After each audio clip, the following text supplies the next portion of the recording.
বর্তমানে বাংলাদেশে অত্যন্ত জনপ্রিয় একটি বইয়ের নাম হচ্ছে সাতকাহন, যার লেখক হচ্ছে আজিমউদ্দিন। তো এই আজিমউদ্দিন সাহেবের সাতকাহন বইটি এতটাই জনপ্রিয়, তার এই বইয়ের জনপ্রিয়তা দেখে অনেক অসৎ ব্যক্তি এই বই থেকে গুরুত্বপূর্ণ অনেক তথ্য নিয়ে তার নিজের নামে প্রকাশ করতে পারে, কিংবা অনেক অসৎ ব্যক্তি আছে যারা দেখা যাচ্ছে যে এই বই থেকে অর্থাৎ সাতকাহন বই থেকে সমস্ত তথ্য নিয়ে তার নিজের নামে প্রকাশ করলো। তো এ সমস্ত চুরি বলেন বা এ ধরনের জাল জালিয়াতির হাত থেকে আজিমউদ্দিন সাহেব কিভাবে তার বইয়ের তথ্যগুলোকে রক্ষা করবে, এর জন্য উপায় হচ্ছে আজিমউদ্দিন সাহেবকে এই বইটিকে অর্থাৎ সাতকাহন বইটিকে কপিরাইট আইনে নিবন্ধন করতে হবে। তো আজিমউদ্দিন সাহেব যখন এই সাতকাহন বইটিকে কপিরাইট আইনে নিবন্ধন করবে, এই বইটির একটি কপি কপিরাইট অফিসে সংরক্ষিত থাকবে। এর পরবর্তীতে যদি কোনো ব্যক্তি এই সাতকাহন বই থেকে কোনো গুরুত্বপূর্ণ তথ্য চুরি করে তার বইয়ে প্রতিস্থাপন করে কিংবা এই বইটিকে হুবহু নকল করে, তখন আজিমউদ্দিন সাহেব কিন্তু কপিরাইট অফিসে গিয়ে তার বিরুদ্ধে মামলা করতে পারবে এবং ক্ষতিপূরণ চেয়ে প্রতিকার দাবি করতে পারবে। তো আপনার লেখা কোনো বইকে যদি আপনি চান যে কপিরাইট আইনে সুরক্ষিত করবেন, তাহলে কিভাবে সেই প্রসিডিউরটি করবেন এবং এই কার্যক্রম করার জন্য অর্থাৎ আপনার বইটিকে কপিরাইট আইনে নিবন্ধন করার জন্য আপনাকে কি কি কাগজপত্র জমা দিতে হবে বা কতদিন সময় লাগতে পারে ইত্যাদি বিষয় নিয়ে আজকের এই ভিডিওতে বিস্তারিতভাবে আলোচনা করার চেষ্টা করব। তো আপনার লেখা বইটিকে কপিরাইট আইনে নিবন্ধন করার জন্য আপনাকে যে কাগজপত্রগুলো দিতে হবে সেগুলো হচ্ছে আপনার জাতীয় পরিচয়পত্রের কপি দিতে হবে, আপনার পাসপোর্ট সাইজের ছবি দিতে হবে। একই সাথে আপনি যে বইটিকে কপিরাইট আইনে নিবন্ধন করতে চাচ্ছেন সে বইয়ের 3 কপি বই দিতে হবে। একই সাথে আপনাকে একটি অঙ্গীকারনামা প্রদান করতে হবে। তো এই সমস্ত কাগজপত্রগুলো নিয়ে আপনাকে কপিরাইট অফিসে গিয়ে আপনার বইটিকে কপিরাইট আইনে নিবন্ধন করতে পারবেন।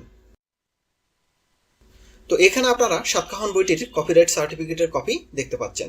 এখানে প্রথমে দেখতে পাচ্ছেন গণপ্রজাতন্ত্রী বাংলাদেশ সরকার, এর পরবর্তীতে কপিরাইট অফিসের লোগোটি দেখতে পাচ্ছেন। এখানে দেখতে পাচ্ছেন ডেট অফ পাবলিকেশন, এখানে দেখতে পাচ্ছেন 2021 সালে আমাদের এই সাতকাহন বইটি প্রকাশিত হয়েছে সেই তারিখটি দেখতে পাচ্ছেন। একই সাথে আমরা যে কপিরাইট নিবন্ধন নিয়েছি সেই কপিরাইট নিবন্ধনের রেজিস্ট্রেশন নম্বরটি এখানে আপনারা দেখতে পাচ্ছেন।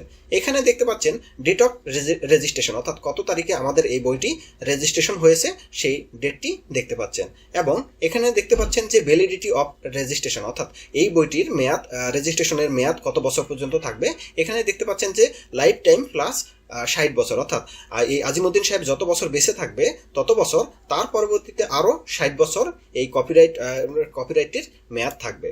এর পরবর্তীতে দেখতে পাচ্ছেন Bangladesh copyright office copyright registration সনদ। এর পরবর্তীতে দেখতে পাচ্ছেন সৃজনশীল মেধা কর্মের শিরোনাম। এখানে দেখতে পাচ্ছেন সাতকাহন অর্থাৎ আমাদের যে বইটি কপিরাইট হয়েছে সেই বইটির নাম এখানে দেওয়া আছে।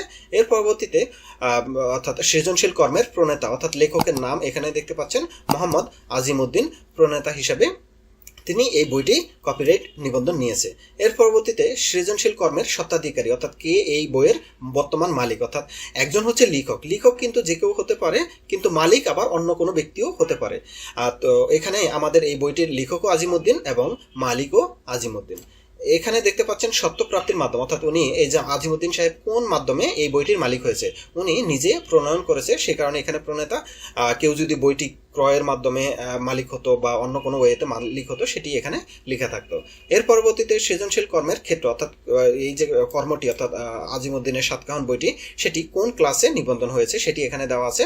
সাহিত্য কর্ম শিক্ষা সহায়িকা হিসাবে নিবন্ধন হয়েছে, এখানে রেজিস্টারের সিগনেচার দেখতে পাচ্ছেন। তো এই আপনারা দেখতে পেলেন যে কিভাবে আমরা একটি বইকে কপিরাইট আইনে নিবন্ধন করেছি। তো এই ব্যাপার নিয়ে যদি আপনাদের কোনো সহযোগিতা প্রয়োজন হয় বা কোনো প্রশ্ন না বুঝতে পারেন সেক্ষেত্রে আমাদেরকে ফোন দিতে পারেন। আমাদের ফোন নাম্বার 01917568 940। তো সবাই ভালো থাকবেন, সুস্থ থাকবেন, সবাইকে ধন্যবাদ, আল্লাহ হাফেজ।